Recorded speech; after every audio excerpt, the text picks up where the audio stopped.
Welcome to on record. இன்றைக்கு நம்மோடு நேர்காணலுக்காக சிறப்பு விருந்தினராக மனநல ஆலோசகர் வில்லவன் ராமதாஸ் அவர்கள் இணைந்திருக்கிறார். அவரோடு பேசலாம். வணக்கம். வணக்கம். இந்த நேற்று நடந்த சம்பவம் பார்த்துருப்பீங்க. அந்த டாக்டர் தரப்பு, அதுக்கப்புறம் அந்த பேஷண்ட் தரப்பு, இந்த ரெண்டு பேருக்கு இடையில ஒரு பிரச்சனை வந்து பில்டப் ஆகுது. அதுக்கு வெளியிருந்து யாரோ ப்ரெஷர் கொடுத்துருப்பாங்க, அல்லது என்ன காரணத்தினாலேயோ ஒரு கொலை செய்ய துணிந்து அந்த பையன் வந்து அந்த இடத்துக்கு போயிட்டார். இந்த கொலைக்குள்ளே ஒரு போவதற்கு முன்னாடி நேற்று வேறு ஒரு விஷயமும் நடந்தது. இது வரைக்கும் நான் இந்த மாதிரி நடந்து பார்த்ததில்லை, ஆனால் இப்போ தான் அதை பார்க்குறேன். கொலை முயற்சியில் ஈடுபட்ட ஒரு நபர் அவருடைய குடும்பத்தாரிடம் போய் உங்கள் மகன் கொலை செய்ய முயற்சி செய்ததற்கான காரணம் என்ன அப்படின்ற ஒரு கேள்வி எழுப்பப்பட்டிருக்கிறது. ஆற்காடு சுரேஷ் வீட்டுக்கு போய் உங்கள் கணவர் ஏன் ரவுடி தொழிலுக்கு போனாருன்னு கேட்டாலும் ஒரு காரணம் இருக்கும். ஆம்ஸ்ட்ராங் வீட்டில் உங்கள் கணவரின் பேரில் இந்த புகாரெல்லாம் இருக்கே அப்படின்னு சொன்னாலும் அங்கே ஒன்று இருக்கும். ஆனால் இந்த ரெண்டும் ஈக்குவேட் பண்ணிட முடியாது. அதே போல் தான் இது வந்து மெடிக்கல் எமர்ஜென்சி காரணமாக ஒருத்தர் இந்த அவசர முடிவை எடுத்துட்டாரு அப்படின்ற ஒரு கோணம் வந்து இதிலிருந்து உருவாக தொடங்குறது. இதை எப்படி பார்க்குறீங்க? இல்லை, இது இந்த இந்த இடத்துல மிகப்பெரிய அந்த குற்றவாளி A1 A2 நம்ம எடுத்துக்கிட்டோன்னா இந்த பையன் 2வது 3வது இடத்துல தான் வருவார். முதல்ல இந்த ஒரு செய்தியை பொறுப்பு இல்லாமல் அணுக ஆரம்பித்த அந்த ஊடகத்தினுடைய போக்கு தான் பயங்கர ஷாக்கிங்காக இருக்குது. இவங்க அம்மா என்ன சொல்கிறாங்கன்னா, அதில் இருக்கிற பிரச்சனையெல்லாம் பார்ப்போம். இப்போது ஒரு மருத்துவர் தவறான சிகிச்சை அளிச்சிட்டார் அப்படின்னு சொல்லி ஒரு நோயாளி சொன்னால் அதை வந்து அது சரியா தப்பான்னு நம்மளால் தீர்மானிக்க முடியாது. ஒரு சாதாரண நம்மளால் வேற ஒரு மருத்துவரே சொன்னாலும் கூட இந்த குழப்பம் இருக்கும்போது இந்த செய்தியை இவங்க போன விதம்லாம் என்னன்னு சொன்னால் அவங்கள ஒரு இப்போ என்ன எக்ஸாக்டாக நேற்று நடந்த அந்த மீடியா ட்ரையலோட விளைவு என்னன்னு சொன்னால், டாக்டர் 4 கீமோ எக்ஸ்ட்ரா கொடுத்து அந்த அம்மாவோட நுரையீரலை காலி பண்ணிட்டாரு. அதுக்கு பழி வாங்குற மாதிரி இவர் கத்தி எடுத்துகிட்டு போய் டாக்டரை குத்திட்டார்.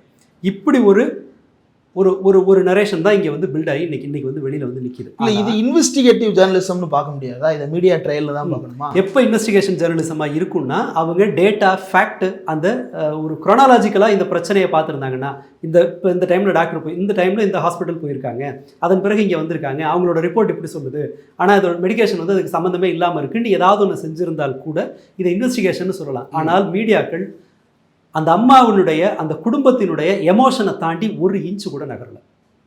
இருக்கும் தான், ஒரு கேன்சர் வந்து ரொம்ப கடுமையான சிகிச்சை முறைகள் தேவைப்படுற ஒரு நோய் அது. ரெண்டாவது, அது நீங்கள் கண்ணெதிர்க்கு நீங்கள் பார்ப்பீங்க, உங்கள் கூட இருக்க நோயாளிகளோட கஷ்டத்தை சேர்த்து பார்ப்பீங்க. உங்களால் அதை தாங்கிறது கஷ்டம். கீமோ ஒரு டஃப்பான, அதனால் நோயாளிகள் ரியாக்டிவாக இருக்கிறதுங்கிறது இயல்பானது. ஆனால் அப்படி அந்த மாதிரி இருப்பாங்கங்கிற குறைந்தபட்ச அக்கறை கூட இல்லாமல் அந்த இடத்துலேருந்து நியூஸை வந்து பிடுங்கிட்டு வர்ற மாதிரி முதல்ல போய் இல்லை, ஒரு சாதாரண கேள்வி தோழர், மூச்சு விட சிரமப்படுற ஒரு பெண்மணி, அவங்க இதில் கான்சன்ட்ரேட்டர் வச்சுருக்காங்க, O2 கான்சன்ட்ரேட்டர் வச்சு தான் அவங்க சுவாசிக்கிறாங்க. அந்த அம்மாட்ட போய் உங்களால் 22 நிமிஷம் 20 நிமிஷம் உங்களால் மைக்கை நீட்டிட்டு நிற்க முடியுது? என்னால் முடியாது. அத்தனை பேரும் கும்பலை போய் அந்த வீட்டில் போய் அவங்களால நிற்க முடியுது. அவங்கள வந்து என்ன ஆகுது, அவங்க எந்த இடத்துல இருக்கிறாங்க, என் பையன் கத்தி எடுத்துகிட்டு போனது காரணம் இதான்னு பையனை ஜஸ்டிஃபை பண்ணி காப்பாற்றுற ஒரு சூழலில் இருக்காங்க. ரைட், அந்த இதுக்குள்ளே அதனோட நியாயத்துக்குள்ளே போல அப்படி செய்யக்கூடாது தான். இதன் மூலமாக அவங்க தான் மகனோட சூழ்நிலை இன்னும் காம்ப்ளிகேட் ஆகுறாங்க. அதான் உண்மை. அவர் தன்னுடைய சூழ்நிலையும் காம்ப்ளிகேட் ஆகுறாரு, நம்ம அதுக்குள்ளே போக வேண்டாம். ஆனால் அப்படி ஒரு உணர்ச்சி வசப்படுற சூழலில் இருக்கிற ஒரு நபர்கிட்ட அந்த பணத்தை கொண்டு போய் குழியில் இருக்கிற வரைக்கும் கேமராவை தூக்கிட்டு போய் நம்ம ஒரு செய்தியை வந்து வேட்டையாடுற ஒரு எல்லைக்கு போனதனுடைய இவங்களோட எமோஷனோட விளையாடும் போது நம்ம என்ன பண்ணுறோம்னா அதை ப்ரோவோக் பண்ணுறோம். அவங்கள இன்னும் தன்னுடைய நியாயத்தை வந்து உறுதிப்படுத்துறது. கடைசியாக இப்போ லேட்டஸ்ட் இன்டர்வியூ, முதல்லையாவது என் பையன் பண்ண தப்பு தான், இது பண்ணலாமா இல்லாமான்னு கேட்குறது. இப்போ எப்படி போயிட்டாங்கன்னா, என் தம்பி என் அண்ணன் குத்துனது தப்புன்னு சொன்னால் அந்த டாக்டர் மருந்து கொடுத்தது மட்டும் சரியா, அவர் அப்படி பண்ணார்ல, எங்கள் அம்மா லைஃப் அப்படி ஆக்கிட்டார்லன்னு இப்போ கிட்டத்தட்ட முடிவு பண்ணிட்டாங்க. அந்த மருத்துவரோட இதில் ப்ராப்பராக ஹேண்டில் பண்ணதுன்னு சொன்னால் இன்றைக்கி அந்த ஹாஸ்பிட்டலோட டீன் அவர் காலையில் பேசுகிறார். அதில் அவர் தெளிவாக சொல்கிறார், அவங்களோட குற்றச்சாட்டு சரியாங்கிறத ஆராய்ச்சி பண்ணி தான் சொல்ல முடியும். அதை இப்போ சொல்கிறது அனாவசியம். இப்போ சொல்கிறது வந்து சரியானதில்லை. அவங்க தன்னுடைய குறைய சொல்கிறதுக்கு இங்கே நிறைய வழி இருக்குது. டீனை வந்து சந்திச்சிருக்கலாம், வேறு வழிகள்லாம் இருக்குது. இதை பேசுறது நியாயம் இல்லைன்றார் அவர். வந்து என் டாக்டர் அதெல்லாம் கிடையாதுங்க, என் டாக்டர் சரியாக பண்ணாருன்னா சொல்லலை. அந்த அளவுக்கான மெச்சூரிட்டி இல்லைனாலும் கூட, அது அந்த நோயாளி வீட்டுக்கு இல்லைனாலும் கூட நம்ம மீடியாக்களுக்கு இருந்திருக்கணும். இப்போ வரைக்கும் மேலும் மேலும் மேலும் மேலும் மேலும் அவங்க வந்து இதில் இன்வெஸ்டிகேஷன் செய்யணுங்கிற ஒரு குறைந்தபட்ச எண்ணம் கூட இல்லை. அவங்க முழுக்கவே அந்த உணர்வை வந்து எங்கேயாவது இது வரைக்கும் நடந்த குற்றங்களில் ஏன் உன் பையன் கத்தி எடுத்துகிட்டு போனாங்கிற கேள்வி எழுப்பப்பட்டதை நீங்கள் எந்த வரலாறு பார்த்துருக்கீங்களா? நான் சத்தியமாக நான் பார்த்ததில்லை. ஒரு வீட்டில் போய் இந்த கொலைக்கான நியாயங்களை பட்டியலிடுங்கன்னு கேட்குறாங்க. இந்த கொலை முயற்சிக்கான நியாயங்களை எனக்கு லிஸ்ட் அவுட் பண்ணுங்கிறாங்க. பட் இதன் மூலமாக என்ன நடந்திருக்குன்னு சொன்னால், இனி ஹாஸ்பிட்டல் உள்ள அதை ஒரு ஒரு ஒரு கடினமான ஒரு ஏரியாவாக நம்ம மாற்றணும். இப்போ நேற்றே கூட அந்த கோரிக்கைகள் பலது வர்றதை பார்க்க முடியுது. இப்போ நான் வந்து எங்கள் அப்பாவை அரசு மருத்துவமனையில் வச்சு ஒரு வாரம் வரைக்கும் அங்கே இருந்து ஆன்ஜியோ பண்ணி பார்த்துருக்குறேன். இப்போ உள்ளே வந்து இப்போ கத்தி அப்படின்றது வந்து ரொம்ப சாதாரணமாக புழங்கக்கூடிய ஒரு விஷயந்தான். அங்கே பக்கத்தில் அவருக்கு வந்து பணம் வெட்டி கொடுக்கறது அல்லது வந்து வேறு ஏதாவது பாக்கெட்டை உடைச்சி கொடுக்கறது அப்படின்னாலும் கூட கத்தியோ கத்திரிக்கோளோ அந்த இடத்துல வந்து கண்டிப்பாக தேவைப்படுது. மெட்டல் டிடெக்டர் வைங்க, வெளியே ஒரு சோதனை சாவடி வைங்க, இவ்வளவையும் தாண்டி உள்ளே போட்டோம் அப்படின்றத ஒரு கோரிக்கையாக ஒரு சிலர் முன்வைக்க தொடங்குறாங்க, அரசியல் விமர்சகர்கள். இதை எப்படி புரிஞ்சுக்கிறது? இந்த கோரிக்கை இப்போ நேற்று வந்த வேறு சில கோரிக்கைகளை விட இது கொஞ்சம் பரவாயில்ல. வேறு என்ன? நேற்று ஒருத்தர் சொன்னார்ல, நீ உங்கள் பேட்டியில் நீங்கள் உங்களோட டிபேட்டில் சொன்னார்ல, சீத்தாப்பழம் சாப்பிடுங்க, எலுமிச்சம்பழம் சாப்பிடுங்கன்னு.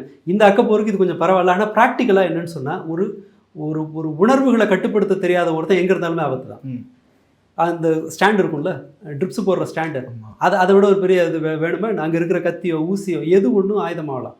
இங்கே சிக்கல் மக்கள் ஒரு தன்னுடைய உணர்ச்சியின் மீதான கட்டுப்பாட்டை கொஞ்சம் கொஞ்சமாக இழக்கிறத நம்ம பல உதாரணங்களில் பார்க்குறோம். உணர்வுகளை கட்டுப்படுத்த தெரியாமல் போகிறது தான் பல்வேறு பிரச்சனைகள். இன்றைக்கி நீங்கள் பார்த்தீங்கன்னா, ஒரு 10 வருஷம் முன்னால் அதிகப்படியாக நடந்த குற்றம் என்ன? ஆதாய கொலைகளாக இருக்கும்.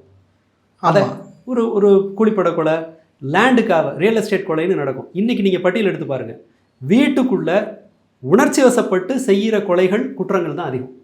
திருட்டுலையும் கூட வீட்டுக்குள்ளே நடக்கிற உணர்வு மேலிட்டால் நடக்கிற எது ஒன்றையுமே எக்ஸ்ப்ரெசிவாக ஆக்கிறதுக்கு இந்த சோஷியல் மீடியா உருவாக்கி இருக்கிறதுனால இந்த மாதிரி ஒரு சூழல் இருக்கும்போது இந்த இடத்துல எல்லாரையும் அது ஒரு ஷேர்டு டெலிவிஷன் மாதிரி ஆக்காமல் தடுக்க வேண்டிய பொறுப்பு இருக்கிறது ஊடகங்களுக்கு தான். இப்போ இதை தான் வந்து நம்ம எமோஷனல் இன்டெலிஜென்ஸ் அப்படின்னு குறிப்பிடணும். எந்த ஒன்றாக இருந்தாலும் அதை அறிவுபூர்வமாக யோசிப்பது அல்லது நிதானமாக அதை யோசிப்பது அப்படின்னு. இப்போ நமக்கு 1000 பேர் மேலே கோபம் வருகிறது, ஆனால் அவ்வளவு சாதாரணமாக நம்ம கத்தி எடுக்கிறது இல்லை. ஆனால் அந்த பையன் வந்து அந்த கத்தி எடுத்து ட்ராவல் பண்ணிட்டு போய் நான் திட்டமிட்டு தான் கொலை செய்ய முயற்சி செய்தேன், அவரை கத்தி எடுத்து குத்தணும்னு தான் நான் போனேன், திட்டமிட்டு தான் போனேன் அப்படின்றத அவர் வந்து அந்த விஷயத்தை அவர் ரொம்ப உறுதியாகவே அவர் சொல்கிறாரு. அப்படின்னா இதை எப்படி புரிஞ்சுக்கிறது? இதை என்னென்னலாம் தூண்டுது? இது இமீடியட்டாக இது ரியாக்ட் பண்ண தூண்டியது எது? எனக்கு ஒரு 2 இது எல்லாமே அனுமானம் தான். நம்ம பார்க்குறத வச்சு நம்ம இன்வெஸ்டிகேட் பண்ணல. நம்ம வந்து இது ஒரு அனுமானம். என்னென்ன இருக்கலாம்? ஒன்று, அவருக்கு வந்து ஒரு மனநிலையில் சமநிலை இல்லாமல் இருக்கலாம். ஃபிட்ஸ் இருக்குன்னு சொல்கிறாங்க. ப்ராப்ளி அந்த அது மாதிரி ஏதாவது ஒரு பிரச்சனை இருக்கலாம். அதுக்கான வாய்ப்பு ரொம்ப குறைவு. உறுதியாக 2 விஷயம் இருக்கும். ஒன்று, குடும்பம் ஒரு மாதிரி இந்த பிரச்சனையை வந்து ரொம்ப சென்சிட்டிவாக, ரொம்ப ஓயாமல் குழம்பி, இது இந்த டாக்டர் தான் எல்லாரும் காரணம்னு சொல்லி அதிகமாக எந்த வீட்லேயுமே வந்து பையனை வந்து நீ கத்தி எடுத்துகிட்டு போய் குத்துப்பான்லாம் சொல்ல மாட்டாங்கல்ல. அந்த டாக்டரை நான் செவிலே அடிப்பேன்னு அவங்க அம்மா சொல்கிறாங்கல்ல. இது இன்னும் கொஞ்சம் கூடுதலாக பேசியிருந்தா, ஒரு பெருசாக கான்டாக்ட் இல்லாத பையன், வெளியில் பலரோட பழக்கம் இல்லாத பையன், ரொம்ப குறைவாக பேசுகிற ஒரு பையன், ஒரு அம்மா அல்லது வீட்டில் இருக்கிறவங்க வந்து ஓயாமல் அந்த டாக்டர் ஏமாற்றிட்டான், அவனால் தான் என் லைஃபே போச்சு, அவனால் தான் நான் அப்படி ஆகிட்டான், ஐயோ அப்படி இப்படின்னு ஒருத்தர் புலம்பிகிட்டே இருக்கும்போது இந்த குடும்பம் தூண்ட வாய்ப்பு இருக்குது. ஏன்னா நீங்கள் எப்போதுமே சுற்றி இருக்கிற நபர்கள் கொடுக்குற இன்புட் நமக்கு வந்து வந்துகிட்டே இருக்கும். நம்ம அதை தான் நம்ம பெருமளவு நம்ம உடனடியாக சந்திக்கிற இடத்துல யார் யாரெல்லாம் இருக்காங்களோ அவங்களோட ஐடியாலஜி தான் அல்லது அவங்களோட உணர்வுக்கு தான் நம்ம ஆட்படுவோம். அது ஒரு மாதிரி பைஸ்டாண்டர் எஃபெக்ட்னு பேர். பக்கத்தில் இருக்க எல்லாரும் ஒரு விஷயத்துக்கு கோபப்படுறாங்கன்னா சரி இது நியாயமாக தான் இருக்கும் நம்ம நம்பிடுவோம். ஸோ இந்த ஒரு பீர் ப்ரெஷர் மாதிரி. ஆமாம், பீர் சந்தேகம் இல்லை, அப்படி தான். அந்த ஒரு எல்லாருக்கும் வந்துடும் பேண்ட் வேகன் எஃபெக்ட்னு சொல்லுவாங்க. இப்போ பலருக்கும் அந்த ஒரு நம்பிக்கை இருக்குன்னு சொன்னால் அது உண்மையாக தான் இருக்கும். நம்ம ஜென்ரலாக பண்ணுவோம் இல்லையா?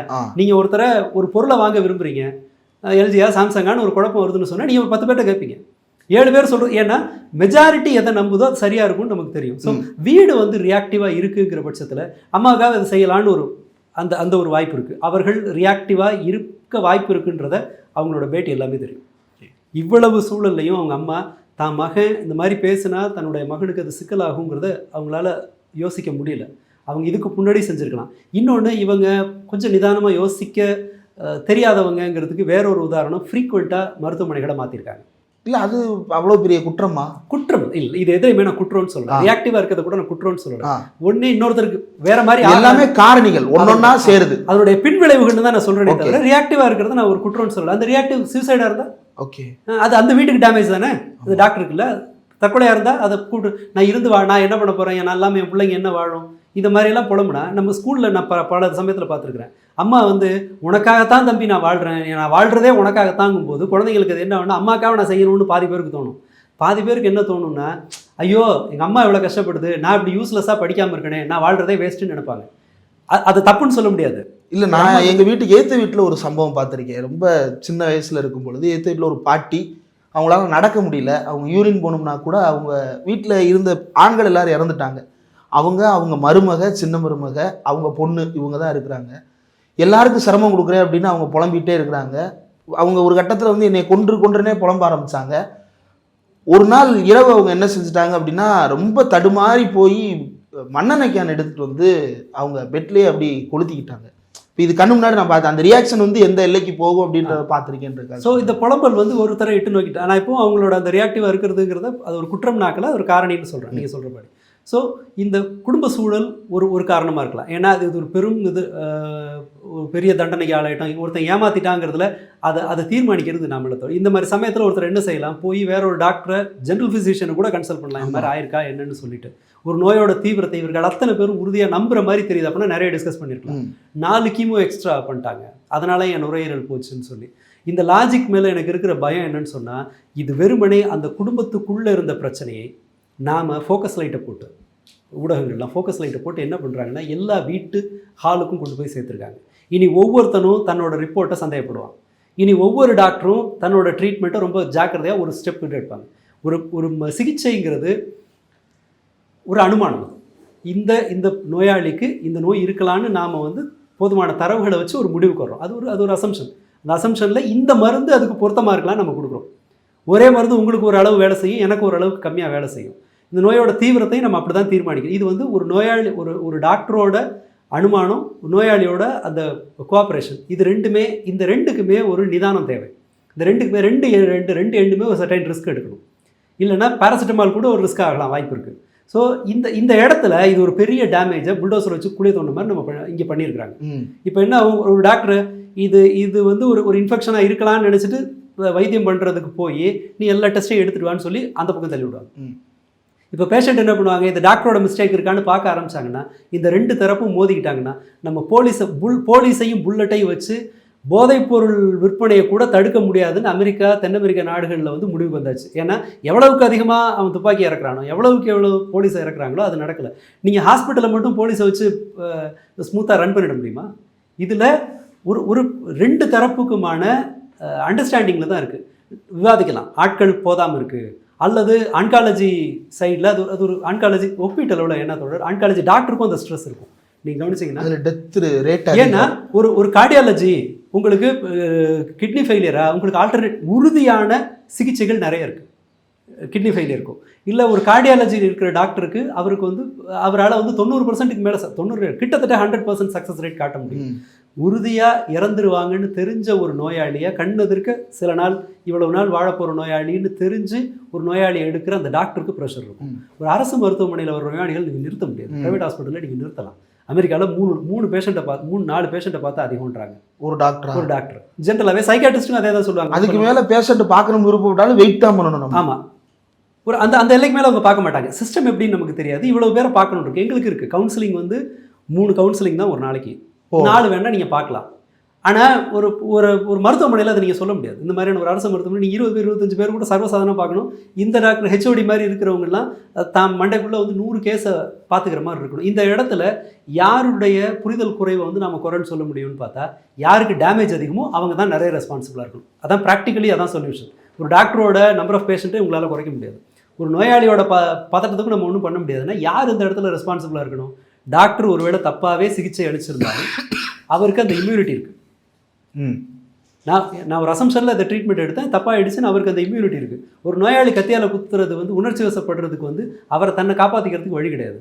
ஸோ இந்த இடத்துல யார் அதிகம் பொறுப்பாக இருக்கணுங்கிறது தான் நாம் விவாதிக்க வேண்டிய இன்னொரு பொருள். ஆனால் இந்த பக்கம் எதுக்குமே பொதுவான ஊடக விவாதங்கள், அந்த விவாதங்கள் எப்படி இருந்துச்சுன்னு தெரில, பட் அந்த மைக்க தூக்கிட்டு போகிற இன்டர்வியூஸ் எதுவுமே இல்லை.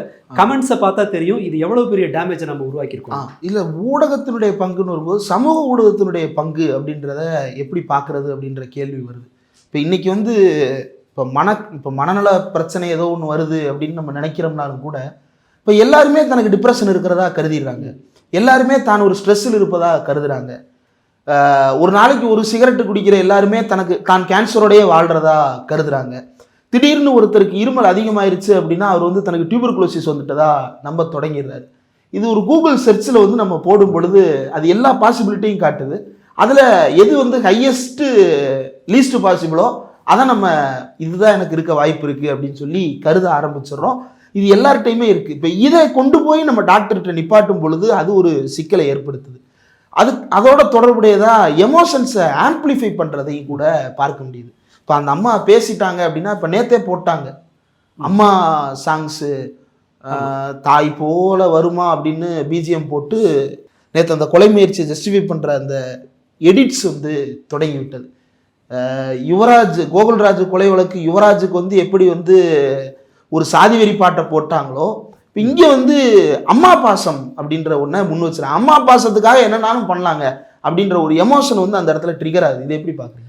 சோஷியல் மீடியாவுக்கு இந்த மாதிரி ஒரு நபர் ஏன் இப்படி ஒருத்தர் ஒரு அமைதியாக எந்த குற்ற பின்னணி இல்லாத ஒருத்தர் கத்தி தூக்கிட்டு போகிறாரு அப்படின்னு கேட்டது இருக்கு இல்லையா, அதுக்கு இந்த சோஷியல் மீடியாவோட போக்கும் ஒரு காரணம்.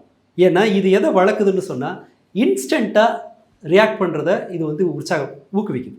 ஓகே, நீங்கள் ஒரு நிதானமாக ஒரு விஷயத்தை செய்கிற ஆள், நீங்கள் நிதானமாக சமையல் பண்ணுற ஆள், நீங்கள் நிதானமாக ஒரு விஷயத்தை வந்து அணுகிற ஆள் அப்படின்னு சொன்னால் உங்களுக்கு சோஷியல் மீடியாவில் உங்களுக்கு லைக்ஸ் கிடைக்கும். எதுவாக இருந்தாலும் அப்படியே டக்குன்னு டைம் லாப்ஸில் இருக்கணும். ஆமாம், உங்களுக்கு வந்து என்னென்னு சொன்னால் டக்குன்னு நீங்கள் ஒரு ரியாக்ட் பண்ணணும். வந்து ஒரு இதில் நான் வந்து அவ்வளோதான் இந்த குடும்பத்தை நான் விட்டு தூக்கி போட போகிறேன்னு ஒரு யூடியூபர் பேசினா தான் அந்த லைக்ஸை வந்து அவங்களால ஏற்ற முடியும். அதை விட அல்காரிதமே அதான் மேலே கொண்டு போகும். ஓகே, உணர்ச்சி வசப்படுற மாதிரி ஒரு அப்போ என்ன ஆகுதுன்னு சொன்னால் குறைவாக மக்கள் இன்னொன்று இது எல்லாரும் காத்திருக்கிறதுக்கான அவகாசத்தை இல்லாமக்குது. யாருக்கும் பொறுமை இல்லை. நீங்கள் மருத்துவமனைகளோட ரொம்ப சமீப காலத்து சவால் எதுன்னு சொன்னால் யாரும் காத்திருக்க தயாராக. ஒரு ட்ரீட்மெண்ட்டு ஒரு டாக்டர்கிட்ட நான் 10 பேர் இருக்கிறாங்கன்னு சொன்னால் 11வது ஆளாக நான் போகிறேன்னு சொன்னால் லேட் ஆகும். நான் அந்த நேரத்தை கொடுக்க நான் தயாராக இருக்கணும். மற்ற எல்லாத்துக்கும் காத்திருக்க தயார். ஒரு தாலுகா ஆஃபீஸில், ஆர்டிஓ ஆஃபீஸில், இது எல்லாத்துக்கும் அவங்க வந்து ஒரு மாதிரி தயாராக போயிடுறாங்க. எனக்கு முன்னாடி இருக்கிற 10 பேருக்கும் கூட என்னை போலவே பல கதைகள் அவங்களுக்கு பின்னாடி இருக்குது. ஒரு பேஷண்ட்டுக்கு லேட் ஆகும், ஒரு பேஷண்ட் கம்மியாகும், இல்லை டாக்டருக்கு எமர்ஜென்சி டக்குன்னு வெளியில் போகும், 1000 பிரச்சனை வரும். நீங்கள் லேப் டெஸ்ட் எடுக்க போகிறீங்கன்னா அங்கே லேட் ஆகும். இதெல்லாம் பார்த்தா தான் உங்களுக்கு இப்போ ட்ரீட்மெண்ட் நிறைய சிக்கல் இருக்குன்னா இதில் நோயாளிகளோட பிரச்சனைகளை நான் மறுக்கவே இல்லை. அலட்சியமாக இருக்காங்க, தப்பான ட்ரீட்மெண்ட் நடக்குது, இதெல்லாம் வேற ஒரு ஸ்டோரி. அப்போ வந்து ஒரு மீடியாவும் சோஷியல் மீடியாவும் ஒரு சென்ஸ் ஆஃப் அர்ஜென்சியை கூட்டிக்கிட்டே இருக்கு. ரஷ்ஷை வந்து மக்களுக்கு வந்து உடனே வேணும், நிறைய வேணும். ஓகே, எல்லாத்துலேயுமே ஒரு உணர்ச்சியை வெளிப்படுத்துறதுல கூட நீங்கள் வந்து ஒரு எக்ஸஸாக உங்களோட உணர்ச்சியை வந்து இப்போ பாருங்கள், வீட்டில் கல்யாணம் நடக்குது, மாப்பிள்ளை தாலி கட்டுறாரு, அவ்வளோதானே. எதுக்கு அந்த எக்ஸ்ட்ரா பில்டப், அந்த காதலை பற்றி அந்த பொண்ணு வாயில் வந்து லவ் திணிக்கிறாங்க, லவ் பண்ணு இப்போ அப்படின்னு. இப்போ ரீசெண்டாக ஒரு பெரிய கூத்து ஓடிட்டு இருக்குல்ல, இதில் எல்லாம் தப்புன்னு சொல்லலை, பைசா இருக்குது பண்ணுறாங்க. ஆனால் அதோட விளைவு என்ன ஆகுது, அதுக்கு எதிராக பேசுகிறவங்களையும் தூண்டுதில்ல, அதுக்கு ஒரு மார்க்கெட் அது கிரியேட் பண்ணுறதில்ல. இதே தான் இங்கேயுமே. ஓவராலாக சோஷியல் மீடியா மக்கள் எல்லாரையும் தங்களை அறியாமல் ரொம்ப வேகமாக உடனடியாக ரியாக்ட் பண்ணுற மாதிரியும், விளைவுகளை பற்றி கவலைப்படாமல் ரியாக்ட் பண்ணுறதுக்கும், கூடுதலாக இந்த வந்து காத்திருக்க தெரியாத ஒரு கண்டிஷனுக்கும் கொண்டு போகுது. ஏன்னா நீங்கள் எல்லாத்தையும் இப்போ செஞ்சிடலாம், எதுவும் காத்திருக்க டக்கு உங்கள் தோன்ற எமோஷனை காட்டிடுறீங்கல்ல. முன்பு ரியல் லைஃப்பில் பார்க்கலாம் தோழர், நீங்கள் உங்களுக்கு ஒரு எண்ணம் தோணுது, அவனை போய் அடிக்கலாம் அப்படின்னு தோணுது, அந்த உணர்வை உடனடியாக மட்டுப்படுத்துகிற வேலை தான் டக்குன்னு நடக்கும். ஆமாம் ஆமாம் இல்லையா? நீங்கள் அவனுக்கு அடிச்சிடலான்னு தோணுதுன்னு 4 பேர் முன்னாடி சொல்கிறீங்கன்னா ஒருத்தர் சரின்னு சொல்கிறவங்க வாய் மூடிட்டு இருப்பாங்க, வேணாப்பா அதெல்லாம் செய்யாதன்னு காம் டவுன் பண்ணும். உங்களை கொஞ்சம் அமைதிப்படுத்தினா நீங்களே அந்த யோசனையை வந்து உங்களை வந்து அதை ரீகன்சிடர் பண்ணுவீங்க. இப்போ என்ன ஆகுதுன்னு சொன்னால் சோஷியல் மீடியா உங்களை வந்து பிக் அண்ட் சூஸ் பண்ண முடியும். உங்களோட எமோஷன்ஸை ஏற்றுக்கொள்கிற ஆட்களை மட்டும் நீங்கள் கணக்கில் எடுத்தால் போதும். லைக் வருதா போதும்.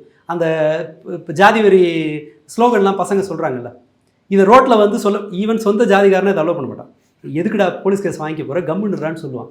பட் ஒரு வீடியோ எடுத்து போடுறது அப்படி இல்லை. டக்குன்னு கிடைக்கிற லைக்ஸ், அந்த கமெண்ட்டு, நம்மளோட பீர் குரூப், நம்மளை ஒத்த கருத்து இருக்கிற குரூப் உங்களால் கண்டுபிடிக்க முடியும் போது என்னென்னா, நீங்கள் உங்களுடைய நெகட்டிவ் எமோஷன்ஸையோ அல்லது நெகட்டிவ் ரியாக்ஷனையோ நீங்கள் வந்து குறைச்சிக்கிறதுக்கான அவசியமே இல்லாமல் இது என்ன பண்ணுதுன்னா கதவை விரிக்க திறந்து விடுது. அதுவும் ஒரு எமோஷன் தான். எல்லாத்தையும் ஓவராக ரியாக்ட் எதையுமே மிகைப்படுத்துறதுங்கிறது வந்து வந்தாச்சு. செய்திக்கு என்னத்துக்கு பிஜிஎம்? நீ ஒரு செய்தியை சொல்கிறீங்க, இன்னார் செத்து போயிட்டாங்க, இல்லை இன்னார் இந்த இதுக்கு போனாங்கன்னு இந்த பிஜிஎம் எல்லாம் போட்டு நாம் வந்து என்ன பண்ணுறோன்னா, அந்த நீங்கள் சொன்ன வார்த்தை அந்த ஆம்பிளிஃபை பண்ணுறோம்ல, அதை வந்து எப்போவுமே தீனி போட்டுக்கிட்டே இருக்கும். இப்போ நீங்கள் அடிக்கலான்னு சொல்கிறதும் இப்போ ஒரு கோவத்தை கட்டுப்படுத்துறதுக்கு ஒரு வழி ஒன்று எங்களுக்கு சொல்லி கொடுத்துருப்பாங்க. என்னென்னா, எனக்கு டக்குன்னு அதிகமாக திட்ட தோணுதுன்னு வச்சுக்கோங்களேன். திட்டுறதும் ஒன்று தான், ஒன்று திட்டணும் போல் எனக்கு தோணுது, என்னை விட்டுரு அப்படிங்கிறதும் உங்களுக்கு ரெண்டுக்குமே விளைவு ஒன்று தான். நீங்கள் கொஞ்சம் காமாயிடுவீங்க. திட்டினா என்ன வருமோ, திட்டணும் போல திட்டுற அளவுக்கு கோவம் வருதுப்பா எனக்கு அப்படின்னு சொல்லி அதை சொன்னீங்கன்னா ரெண்டுக்குமான ரிசல்ட் வேற வேறையா இருக்கும். திட்டணும் போல தோணுறதுன்றதே ஒரு மிகப்பெரிய எதிர்வினை தான் ஆச்சா. இப்போ நான் திட்டேன்னா உங்களோட ரியாக்ஷனுக்கும் உங்களை திட்டணும் போல எனக்கு இருக்குங்க, என்னை விட்டுருங்க அப்படின்னு நான் சொல்கிறதுக்கும் நீங்கள் என்னென்னு சொன்னால், ஒருவேளை கோவப்பட்டாலும் திட்டணும் போல தோணுதுங்கிறதுக்கு நீங்கள் அதிகமாக கடுப்பாக மாட்டீங்க. பிரச்சனை வந்து பெருசாகாது. திட்டேன்னா பிரச்சனை பெருசாகும். ஸோ இங்கே என்ன நடக்குதுன்னு சொன்னால், எல்லாரும் அட்ரா வெட்ரா குத்துறாங்கிற மாதிரி ஒவ்வொரு கமெண்ட்டை போடும்போது எவனோ ஒருத்தன் கத்தியை தூக்கிடுறான். ஓகே. ஸோ என்ன செய்ய வேண்டியிருக்குன்னா, ரெஸ்பான்சிபிளாக இருக்கிறதுங்கிறத ஒரு பரவலான ஒரு பழக்கமாக மாற்றணும். இப்போது இதுக்கு யார் இதற்கான விலையை யார் கொடுக்க போகிறான்னு பாருங்கள். இந்த பையன் கத்தியோடு போய் ஒரு டாக்டர் கண்ணாப்பன்னு குத்துனதோட விளைவு என்ன? இப்போ எல்லா கவர்மெண்ட் ஹாஸ்பிட்டலையும் டேக் மாட்ட போகிறாங்க, விசிட்டர்ஸை ரெஸ்ட்ரிக்ட் பண்ணுறாங்க. இப்போது ஒரு நபர் நோயாளி கூட இருக்க வேண்டியிருக்கலாம், ஒரு நபர் போயிட்டு வர்ற மாதிரி இருக்கலாம். அவங்க போய் எப்படி அதை கேட்பாங்க நமக்கு தெரியாது. அல்லது ஒரு நபருக்கு 2 அட்டெண்டர் தேவைப்படலாம், ரொம்ப வெயிட்டாக இருக்கிற நபருக்கு 2 அட்டெண்டர் தேவைப்படலாம். எப்படி அவன் கேட்டு எப்படி உள்ளே போவான்? எல்லா ஹாஸ்பிட்டலையும் நீங்கள் வந்து அணுக முடியாத ஒரு இடமா மாற்றுறீங்க. இப்போ பிரச்சனை என்ன? ஒரு டாக்டர் கைண்டாக இருக்கணுங்கிறது உங்கள் ரிக்வஸ்ட். அந்த அம்மா திரும்ப திரும்ப சொல்கிறாங்க பாருங்கள், அந்த டாக்டர் என் மூஞ்ச கூட பார்க்கல, மூஞ்ச பார்க்காம இது பண்ணாங்க. ஆனால் அது ஒரு பேசிக்கான எதிர்பார்ப்பு தானே. மருத்துவர் என்னை பார்த்து சொன்னார்னா அதிலே என் நோய் பாதி தீந்துருன்றது ஒரு அடிப்படையான எதிர்பார்ப்பு இருக்கலாம். இந்த டாக்டர் நம்ம இது ரைட், இந்த குற்றச்சாட்டை நம்ம முழுக்க மறுக்கல, இருக்கலாம். அந்த டாக்டர் அப்படி இருந்திருக்கலாம். அந்த சைடுல இருந்து ஒருத்தர் உறுதிப்படுத்தாம நாம இதை வந்து இது இவங்களோட குற்றச்சாட்டுன்னு மட்டும்தான் வச்சுக்கணும். ஆனால் அந்த குற்றச்சாட்டை தீர்ப்பதற்கு கத்தி வழி அதவே இருக்கட்டும். என்ன இப்போ சிக்கல் என்னன்னு சொன்னால், நோயாளியை புரிஞ்சுக்க வேண்டியது எந்த அளவுக்கு ஒரு டாக்டருக்கு அவசியமோ, டாக்டரை புரிஞ்சுக்க வேண்டியது ஒரு நோயாளிக்கு அவசியம் இருக்குது. தேவையில்லாத ஒரு நபரில் சரி இப்போ பெட்ரோல் விலை ஏறி போச்சு, அது இப்போ ஜிஎஸ்டின்றனே இந்த டேக்ஸை குறைக்க வேண்டியது நிர்மலா சீதாராமன். பங்க்கில் பெட்ரோல் போடுறவர்கிட்ட நம்ம கோவப்பட முடியாதுல்ல. யார்கிட்ட கோவப்படுற அதுதான் எமோஷனல் இன்டெலிஜென்ஸுங்கிறது. என்னென்னா, நீங்கள் கோவப்படலாம், யார்கிட்ட எப்போ எவ்வளவு கோவப்படணுங்கிற தெளிவு தெரியணும். அல்லது எந்த சமயத்தில் நம்ம விட்ரா பண்ணணும், ஒரு இடத்த வந்து நிறுத்தணும். என்னுடைய கோவம் என் பிரச்சனையை ஜாஸ்தி ஆகணும்னா நான் என் கோவத்தை தான் ஹேண்டில் பண்ணணும். சிம்பிள் தோழர். ட்ரெயின் 2 மணி நேரம் லேட்டாக வரும்னா அது 2 மணி நேரம் லேட்டாக தான் வரும். உங்களுக்கு இருக்கிறது 2 சாய்ஸ். அந்த 2 மணி நேரம் நான் அமைதியாக காத்திருக்கிறது, அந்த 2 மணி நேரத்தை உருப்படியாக பயன்படுத்திக்கிறதுக்கான வேலையை செய்கிறது. இந்த 2 மணி நேரம் டிலேவை எப்படி மேனேஜ் பண்ணலான்னு யோசிக்கிறது ஒரு சாய்ஸ். அல்லது ட்ரெயின் 2 மணி நேரம் லேட்டாக வருது, ஏன் என் லைஃப்பில் இப்படி ஆகுது, எனக்கு இப்போ இந்த கவர்மெண்ட் இந்த ரயில்வே ஆட்களே இப்படி தான் அப்படின்னு சொல்லிட்டு நான் வந்து கத்தி என்னோட டென்ஷனை ஏற்றிக்கிறது 2வது. நீங்கள் அந்த மாதிரி கத்தி 2-3 நிமிஷம் கோவப்பட்டாலே உங்களோட அந்த கெமிக்கல் இம்பேலன்ஸ் குறையிறதுக்கு 2 நாள் ஆகும், ஒரு நாளைக்கு மேலே ஆகும். உங்களோட அந்த உடல் ரியாக்ட் பண்ணுறது இருக்கு இல்லையா, உங்களோட ஹார்மோன் ஷூட்டப் ஆகிறது, இந்த கார்டிசோல் ஏறுறது, இது எல்லாமே நியூட்ரல் ஆகி உங்கள் உடம்புக்கு நார்மல் வரதுக்கு மறுநாள் ஆகும். நீங்கள் ஓயாம டென்ஷன் ஆனீங்கன்னா நீங்கள் இதன் மூலமாக அதீதமாக உணர்ச்சி வசப்படுறதன் மூலமாக நீங்கள் கத்தியை திருப்பி பிடிச்சி குத்துறீங்க. கத்தியை திருப்பி பிடிச்சி ஒருத்தரை குத்துறீங்க, அவனுக்கு வர்ற டேமேஜை விட 100 மடங்கு அதிக டேமேஜ் உங்களுக்கு வரும். ஸோ இதில் நான் பர்சனலாக எதை சஜஸ்ட் பண்ணுவேன்னா, ஓவராலாக மனிதர்கள் மீடியாக்களுக்கும் மக்களுக்கும் 2 விஷயம். இது நீங்கள் ஒட்டுமொத்தமாக சொசைட்டி தன்னோட நிதானத்தை இழந்துட்டு இருக்கிற ஒரு சமயம், நீங்கள் நிதானமாக இருக்கிறது தான் சேஃப். 2 பேரும் சண்டை போடும்போது அவன் அடித்ததுக்கு நீங்கள் திருப்பி அடித்து கேமரா அந்த பக்கம் இருந்துச்சுனாலே நம்ம தான் மாட்டுவோம். ஸோ அதிகப்படியாக நிதானத்தை நாம் கடைபிடிக்க வேண்டிய நேரம் இது. 1 அதை எப்படி நான் நிதானமாக இருக்கலாங்கிறதுக்கு தேடி போங்க, அதுக்கு 100 வழி இருக்குது. ரியாக்ட் பண்ணிட்டா வழி கிடையாது. இன்னும் அவங்களே அந்த அம்மாவே கூட ஒரு இடத்துல சொல்கிறாங்க, நான் வந்து மாசுபுரணியத்திட்ட மனு கொடுக்கலான்னு கூட யோசிச்சிருக்கேன் அப்படின்னு சொன்னாங்க. ஒருவேளை அவங்க நிதானமாக போய் மனு கொடுத்துருந்தாங்க அப்படின்னா இது வேற மாதிரி கூட போயிருக்கலாம். அல்லது கூட இருந்த ஒரு நபர் இந்த குடும்ப செட்டப்பில் இவங்க இந்த மாதிரி உணர்ச்சி வசப்படும் போது யாரோ ஒருத்தர் இல்லை, இது வந்து நாம் ஒரு ஹாஸ்பிட்டலில் நல்லது நடக்கும் கெட்டது நடக்கும், நீ அமைதியாரு, அல்லது தப்பு நம்ம பேரில் இருக்கலாம், நாம் ஒரே ஹாஸ்பிட்டலில் பார்த்துருக்கணும், நாம் அப்படின்னு ஏதோ ஒன்று இல்லைன்னா பரவாயில்ல, ஏதோ ஒன்று இருக்கட்டும். நீங்கள் சொல்கிறது இயல்பாக நடக்கக்கூடியது. ஆனால் அவங்க சுற்றத்தில் என்ன நடந்திருக்கு அப்படின்னா, நீ போய் கம்ப்ளைண்ட் கொடுத்தனா உன்னை ஏதாவது பண்ணிடுவானுங்க, மூட்டை கட்டி தூக்கிடுவானுங்க உன்னை அப்படின்னு சொல்லி பயப்படுத்து. ஓகே, இது ஒரு மாதிரி ஒரு குரூப் தனக்குள்ள அவங்க வந்து எல்லாருமே அந்த பயத்தை வளர்த்துக்கிற வேலையை செஞ்சுருக்கலாம். பட் ரொம்ப ரியாக்டிவாக இருக்காங்கிறது அதாவது அதீதமாக எதிர்வினையாற்றுற போக்கு இவங்கள்ட்ட இருக்குன்னு தெரியுது. இப்போவும் அவங்க வந்து படிங்கிற நரேஷனை தான் வைக்கிறாங்க. அதுக்கு இந்த மீடியாக்கள் வந்து ஈல்டாயிருக்கு. ஓகே, அது அந்த இடத்த நிறுத்தலைன்னு சொன்னால் இப்போவே இந்த போக்கு அந்த வெறும் அந்த குடும்பத்தினுடைய உணர்ச்சியை மட்டும் ஃபோக்கஸ் பண்ணதனுடைய விளைவு என்னன்னு சொன்னால் பல ஆயிரம் பேர் கமெண்ட்டை வந்து ஆமாம் அவன் குத்துனது சரின்னு கமெண்ட் போடுறான். இந்த கமெண்ட் போடுறதோட விளைவு என்னன்னா டாக்டருங்கெல்லாம் ஒரு ஸ்டெப் பின்னாடி போவாங்க. இப்போ அவங்க எல்லாருமே மனசுல கத்தி எடுத்துட்டான், அவங்க கையில் கத்தி போயாச்சு. விஷயம் என்னன்னு சொன்னால் சூழல் அவங்களோட தர்க்க அறிவு அதை ரியல் லைஃப்பில் அதை தூக்காமல் காப்பாற்றுது. எல்லாரும் அதே மாதிரி இருப்பாங்கிறதெல்லாம் சொல்ல முடியாது. நாம் இந்த சூழலை இன்னும் இறுக்கமாக்கியிருக்கோம். தேவையில்லாத அதாவது இணங்கி இருக்க வேண்டிய ரெண்டு தரப்பை எந்த இடத்த இன்னும் இணக்கமாக போகிறதுக்கு முயற்சி பண்ணணுமோ நம்முடைய நோயிங்லி ஆர் அன்னோயிங்லி இந்த போக்கு இந்த வெறி அந்த இம்மீடியட்டாக அந்த ஒருத்தர் ரியாக்ட் பண்ணுறது மாதிரியே எல்லாத்தையும் உடனடியாக செய்தி ஆக்குற அந்த வெறி எங்கே கொண்டு போய் நிறுத்தி இருக்குன்னு சொன்னால் எல்லார் கையிலையும் இன்விசிபிளாக ஒரு கத்தியை கொடுத்துருக்கு. ஸோ இனி வந்து ஹாஸ்பிட்டல்ஸ் வந்து கொஞ்ச நாளைக்கு ஒரு ஏதோ ரெண்டு விரோதிகள் பேசுகிற மாதிரி பேசணும். இவங்க ஆதாரத்தை எடுக்க பார்ப்பாங்க. அவங்க மாட்டிக்காமல் ட்ரீட் பண்ணுறது எப்படின்னு பார்ப்பாங்க. இதில் சஃபராக போகிறது நோயாளிகள் தான். ஓகே, இப்போ நான் வந்து சின்ன வயசில் கேம் விளையாடணும்னு ஆசைப்பட்டேன் அப்படின்னா திருட்டுத்தனமாக தான் என்னால் விளையாட முடியும். வீட்டிலேருந்து எப்படியாவது ஒரு 5 ரூபா எடுத்துகிட்டு கேம் சென்டர்னு ஒன்று இருக்கும், அங்கே போனோம்னா ஒரு 15 நிமிஷம் WWE கேம் விளையாடலாம். அதுலேயுமே அடி அப்படின்னு தான் இருக்கும். அதனால் அதை வீட்டில் விளையாட முடியாது, அங்கே போய் ஒதுக்கி தான் அதை விளையாடணும். ஜென்ரலாக விளையாடக்கூடியது என்ன அப்படின்னா சூப்பர் மரியோன்னு ஒரு கேம் இருக்கும். அதில் என்ன பண்ணுவார் அப்படின்னா சூப்பர் மரியோ வந்து தவி போய் காயின்ஸ் கலெக்ட் பண்ணிகிட்டு இருப்பார். அதே போல் பிளாக் பில்டர்னு ஒரு கேம் இருக்கும், டெட்ரா அப்படின்னு சொல்லிட்டு செங்கலாக வந்து விழுக்கும். அது ஒரு கன்சோல் இருக்கும், வரிசையாக செங்கல் வரும், அந்த செங்கலை சேர்க்கறது. இவ்வளவு தான் எனக்கு தெரிஞ்ச கேம்ஸ். இது கொஞ்சம் கொஞ்சமாக டெவலப் ஆகி கம்ப்யூட்டர் சென்டருக்குள்ளே வயலண்ட்டான சில கேம்ஸை விளையாடுறது, GTA வைஸ் சிட்டி அல்லது மேக்ஸ் பெயின் இந்த மாதிரி சில கேம்ஸ்லாம் வரதான் தொடங்கியது. ஆனால் அதை விளையாடுபவர்களுடைய எண்ணிக்கை ரொம்ப ரொம்ப ரொம்ப ரொம்ப குறைவு. அதே போல் அதை விளையாடுறாங்க அப்படின்னா அவங்க வந்து வர்க்க ரீதியாக அவங்க இன்னொரு கொஞ்சம் ஒரு படி மேலே இருப்பாங்க அப்படின்ற இடத்துல இருக்கும். இன்றைக்கி ஆனால் ஃபோனை திறந்தா நமக்கு வர்ற கேம்ஸ் எல்லாமே ஒரு கரடி ஒன்று ஒரு கூண்டுக்குள்ளே இருக்குது. கரெக்டான பிளாக்கை கிளிக் பண்ணிட்டாருன்னா இவர் கரடியை குத்தி கொண்டுருவார், தப்பான பிளாக் ஓப்பன் பண்ணாருன்னா கரடி இவரை கடிச்சு தின்றோம்.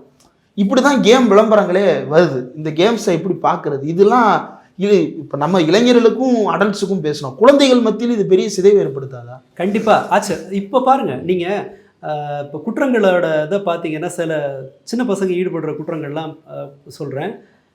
ஆந்திராவில் காலேஜ் படிக்கிற ஒரு பையன் தான் 2 பேர் ஃப்ரெண்ட்ஸ் இருக்காங்க. இன்னொரு பையனோட தன்னோட ஃப்ரெண்டு கூட தான் கேர்ள் ஃப்ரெண்டு பிரேக்கப் பண்ணிவிட்டு தான் ஃப்ரெண்டை லவ் பண்ணுது. சரி, அவனை தண்ணி அடிக்கலான்னு கூப்பிட்டு அந்த இடிச்சு போன கட்டடங்களுக்குள்ளே தண்ணி அடிக்கலான்னு கூப்பிட்டு போய் அவனை அடித்து கொன்று நெஞ்சை வெட்டி ஹார்ட்டை எடுத்து இதயத்தை பிச்சு எடுத்து காலேஜ் படிக்கிற பையன் லைவ் கால் பண்ணி வீடியோ கால் பண்ணி அந்த பொண்ணுக்கு அந்த ஹார்ட்டை காட்டுறான். சண்டிகரில் க்ளோஸ் ஃப்ரெண்டு சண்டை வருது, என்ன பண்ணுறதுன்னு தெரில. ஒரு பையன் காலேஜ் படிக்கிற பையன், அப்பா அம்மா வெளிநாட்டில் இருக்காங்க. கொண்டுட்டு காரில் ஏற்றி கொண்டு போய் ஸ்டேஷனில் காரை நிறுத்திட்டு கொண்டுட்டேன்னு போய் கேஷுவலாக அடிக்கிறான்.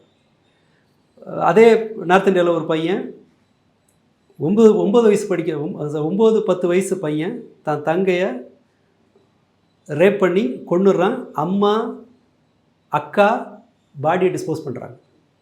இதெல்லாம் நீங்கள் ஒவ்வொரு வாரமும் நீங்கள் செய்தியை பார்த்துட்டே இருந்தீங்கன்னு சொன்னால் செய்தியை பார்த்தீங்கன்னா இந்த மாதிரியான விளைவு தெரியாமல் ரொம்ப அதீதமாக குற்றச்செயலில் ஈடுபடுறவங்க, அதாவது இன்டென்ஷனே இருக்காது, குற்ற பின்னணியே இருக்காது, ரொம்ப சாதாரண ஆட்கள், அந்த மாதிரி குற்றங்கள் நிறைய. என்ன காரணம்னு சொன்னால் அதை ரொம்ப இயல்பான ஒன்றா எல்லா காட்சி ஊடகங்களும் காட்டும். நீங்கள் ஜெயிலர் படத்தில் விக்ரம் படத்தில் எல்லாம் இந்த விழுற கொலைகள்லாம் இருக்குல்ல, அது என்ன ஆகுதுன்னு சொன்னால் ஒரு மர்டரை வந்து ரொம்ப ரொம்ப சாதாரண ஒன்றாக்கிது. அது நியாயத்தை வந்து கற்பிக்கிறாங்க. பல சமயங்களில் பார்த்தீங்கன்னா எனக்கு ஒரு நியாயம் இருந்துச்சுன்னா கொலை பண்ணுறது சரிங்கிறது தான். இப்போ ரஜினி பேசுகிற டைலாக்லாம் இருக்கு இல்லையா, அதெல்லாம் அப்படி தான். இல்லை, இப்போ இந்த லியோ படத்துலலாம் பார்த்தோம்னா 300 பேர் ஒரு குடவுக்குள்ள விட்டு 300 பேரையும் ஒரே ஆள் அடி, எல்லாமே ரத்தம் தெறிக்க படுகொலை தான். இது என்ன ஆகுதுன்னு சொன்னால் ஸ்லோவாக மக்களுக்கு அதன் மீது இருக்கிற பயத்தை வந்து கெடுத்துருது, குறைச்சிருது. அதனுடைய விளைவு தான் அது. சின்ன பசங்களுக்கு அந்த பெருசாக வித்தியாசம் தெரியாது. இப்போ என்னென்ன தர்க்கபூர்வமாக நீங்கள் ஒரு சிந்தனையில் வந்து நமக்கு எப்போவுமே ஒரு செயலை செய்கிறோன்னு சொன்னால் இட் ஈகோ சூப்பர் ஈகோன்னு 3 ஃப்ராய்டு சொன்னது இருக்குல்ல. இட்டுங்கிறதுனே எனக்கு வேணும்னா வேணும், அவன் என் பேனாவை திருடிட்டான் அவன் சாக வேண்டியவன் அப்படின்னு நான் நினச்சா அது வந்து இட்டுன்றது மட்டும் இருந்துச்சுன்னா மிருகங்கள் மாதிரி சின்ன கோபத்துக்கும் வந்து மிருகங்கள் வந்து அடிச்சிருது இல்லையா, அதை மாதிரி வேணும்னா வேணும்னு செஞ்சிடலாம். ஈகோங்கிறது என்னன்னு சொன்னால் சூழலை வந்து அனுசரிக்கிறது. நான் இதை செஞ்சேன்னா எப்போ அவன் பேனாவை திருடிட்டான்னா பேனாவை திருடின அளவுக்கு நான் ரியாக்ட் பண்ணால் தான் நான் சேஃபு. இல்லை அதுக்கு மேலே நான் தண்டனை கொடுத்தேன்னா குற்றவாளி நான் ஆகிடுவேன், வேணாம் நீ சேஃபாக இருந்துக்கடான்னு சொல்கிறது. சூப்பர் ஈகோங்கிறது என்ன, இது இல்லை இது இது இது நியாயம், இது எனக்கு தேவை, இதை செஞ்சேன்னா எனக்கு எந்த பிரச்சனையும் கிடையாது, இந்த பொருளை நான் திருடிட்டேன்னா எனக்கு எந்த சிக்கலும் கிடையாது. ஆனால் திருடுறது தப்பு, அது இன்னொருத்தருக்கு பண்ணுற ஹாமை அப்படின்னு சொல்லி நான் வந்து என்னை நிறுத்திக்கிறது சூப்பர் ஈகோ. இதுதான் இந்த லேயர். இப்போ என்ன ஆகுதுன்னு சொன்னால் ஈகோவும் சூப்பர் ஈகோவும் இந்த சமயத்தில் வந்து அவ்வளவா வேலை செய்கிறது இல்லை.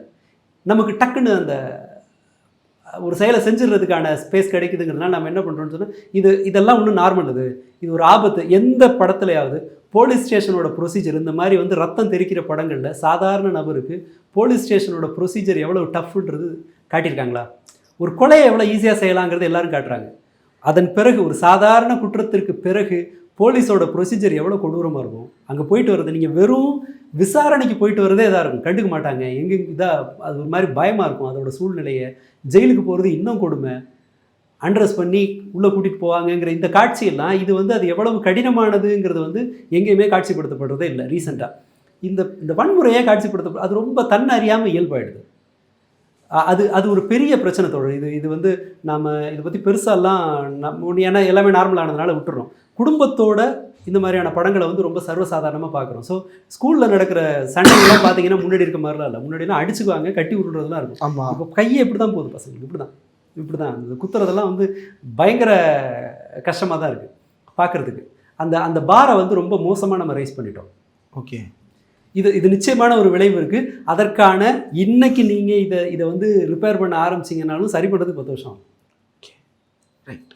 இது வெறுமனே அரசு பொறுப்பு மட்டுமல்ல, சமூக பொறுப்பும் இதில் இருக்குது அப்படின்றத நம்ம உணர்ந்து கொள்ளணும் அப்படின்றதுக்காக தான் இந்த உரையாடல். தொடர்ந்து பேசுவோம் தோழர். இவ்வளவு நேரம் ஒதுக்கி இந்த நேர்காணல் தந்ததற்கு மிக்க நன்றி. நன்றி.